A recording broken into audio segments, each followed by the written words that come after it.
Sultana was a Mississippi Riverside wheel steamboat that exploded on April 27, 1865 in the greatest maritime disaster in United States history. An estimated 1,800 of her 2,427 passengers died when 3 of the boat's 4 boilers exploded and she sank near Memphis. This disaster was overshadowed in the press by other recent events. John Wilkes Booth, President Lincoln's assassin, was killed the day before. The wooden steamboat was constructed in 1863 by the John Litherbury Boatyard in Cincinnati, and intended for the lower Mississippi cotton trade. Registering 1,719 tons, the steamer normally carried a crew of 85.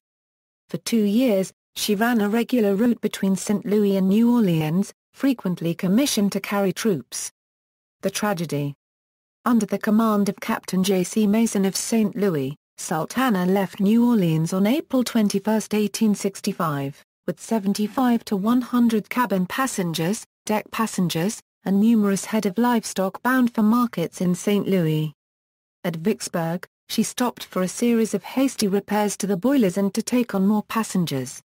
Rather than have a bad boiler replaced, a small patch repair was made to reinforce a leaking area.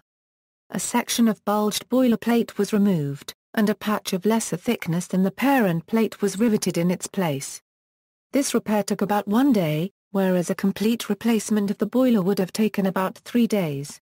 During her time in port, men tried to muscle, bribe, and threaten their way on board, until the boat was bursting at the seams with soldiers. More than 2,000 men crowded aboard. Most of the new passengers were Union soldiers, chiefly from Ohio and just released from Confederate prison camps such as Culver and Andersonville. The U.S. government had contracted with Sultana to transport these former prisoners of war back to their homes. With a legal capacity of only 376, she was severely overcrowded. Many of the passengers had been weakened by their incarceration and associated illnesses. Passengers were packed into every available space, and the overflow was so severe that the decks were completely packed. The cause of the explosion was too much pressure and low water in the boiler. There was reason to believe allowable working steam pressure was exceeded in an attempt to overcome the Spring River current. The boiler gave way when the steamer was 7 to 9 miles north of Memphis at 2 a.m. The enormous explosion flung some of the passengers on deck into the water, and destroyed a large section of the boat.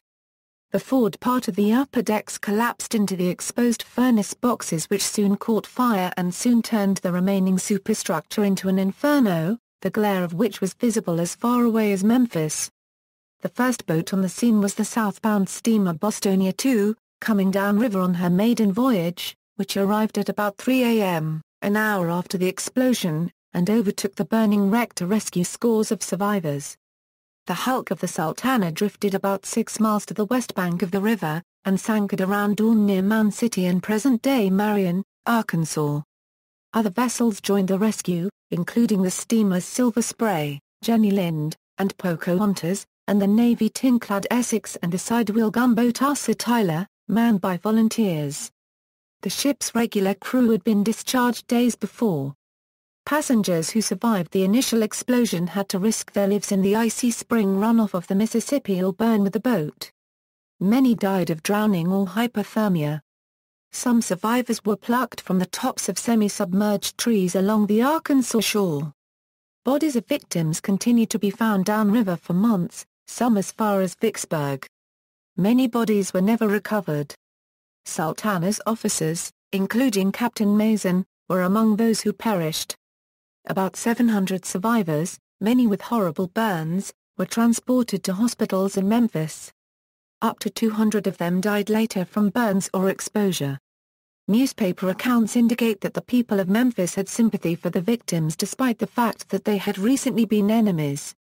The Chicago Opera troupe staged a benefit, the crew of Essex raised $1,000, and the mayor took in 3 survivors.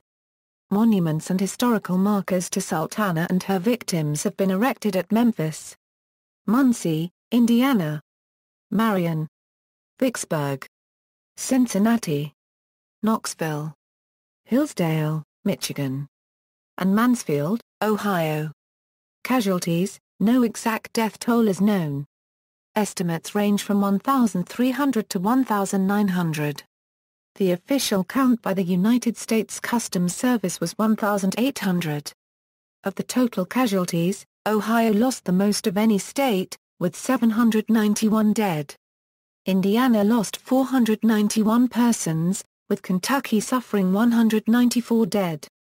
It is estimated that of the Ohio casualties, over 50 were Cincinnatians. Final estimates of survivors were between 700 and 800.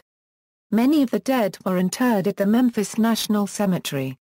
Cause: the official cause of the Sultana disaster was determined to be mismanagement of water levels in the boiler, exacerbated by the fact that it was severely overcrowded and top-heavy. As the steamboat made her way north following the twists and turns of the river, she listed severely to one side then the other. Her 4 boilers were interconnected and mounted side by side, so that if the boat tipped sideways, water would tend to run out of the highest boiler. With the fires still going against the empty boiler, this created hot spots. When the boat tipped the other way, water rushing back into the empty boiler would hit the hot spots and flash instantly to steam, creating a sudden surge in pressure. This effect of careening could have been minimized by maintaining high water levels in the boilers. The official inquiry found that the boat's boilers exploded due to the combined effects of careening, low water level, and a faulty repair to a leaky boiler made a few days earlier. In 1888, a St. Louis resident named William Streeter claimed that his former business partner, Robert Loudon, made a deathbed confession of having sabotaged Sultana by a coal torpedo. Loudon, a former Confederate agent and saboteur who operated in and around St. Louis, had the opportunity and motive to attack it and may have had access to the means. Supporting Loudon's claim are eyewitness reports that a piece of artillery shell was observed in the wreckage. Loudon's claim is controversial, however, and most scholars support the official explanation. The location of the explosion, from the top rear of the boilers, far away from the fireboxes, tends to indicate that Loudon's claim of sabotage was pure bravado.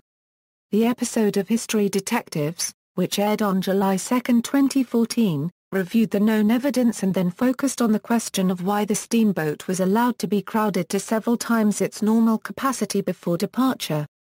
The report blamed a quartermaster named Reuben Hatch, an individual with a long history of corruption and incompetence, who was able to keep his job due to political connections. Among others, he was a close relative of Illinois politician Ozias M. Hatch. Reuben Hatch had authorized the large crowd of soldiers, garnering a $10 fee for every soldier boarded on the steamboat.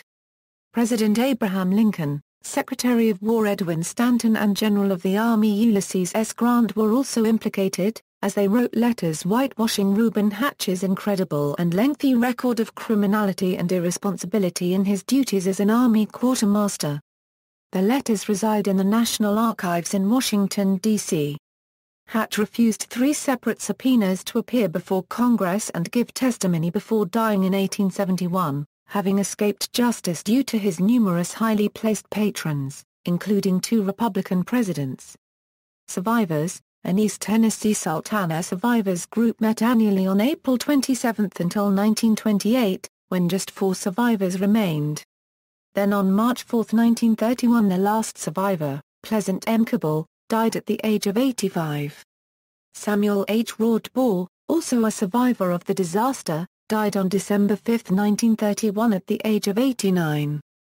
Mr. Rodbore was a survivor of the Battle of Franklin, Tennessee, where he was captured and imprisoned at Andersonville.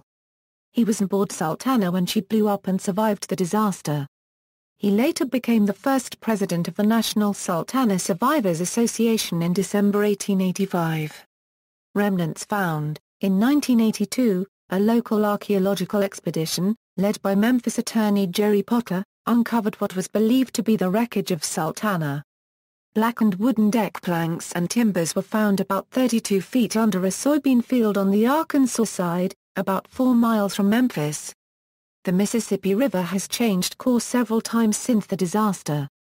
The main channel now flows about 2 miles east of its 1865 position.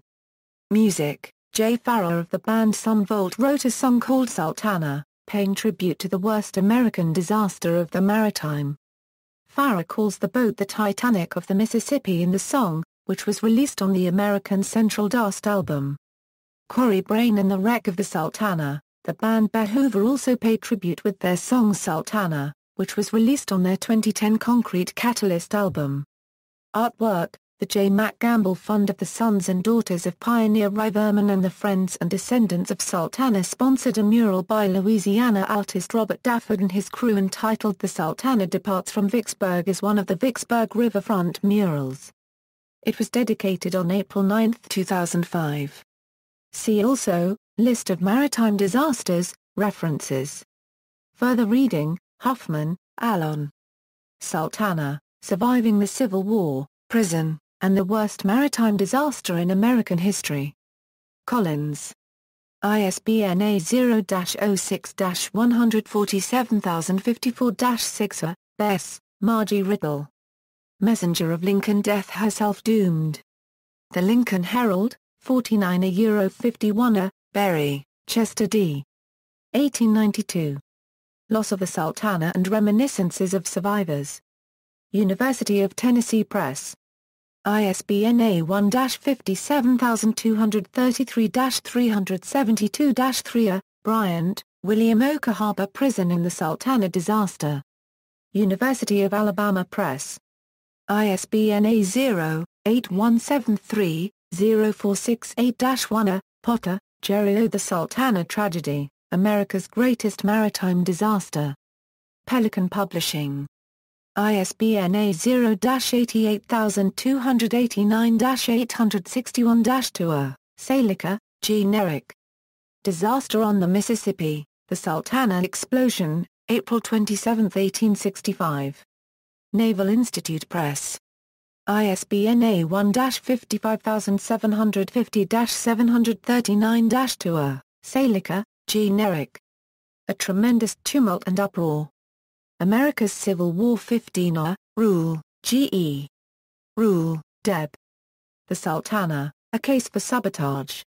North and South Magazine 5. External links, Sultana, Titanic of the Mississippi, investigation with several videos. On this date in 1865, tragedy on the Mississippi, Sultana explodes, thousands die, raising the Sultana. http, sultanic-diastate.org. Home, Steamboat Sultana, biographical information. A Soldier Story, Sultana Disaster Records relating to the explosion of the steamer Sultana, including lists of those aboard the boat.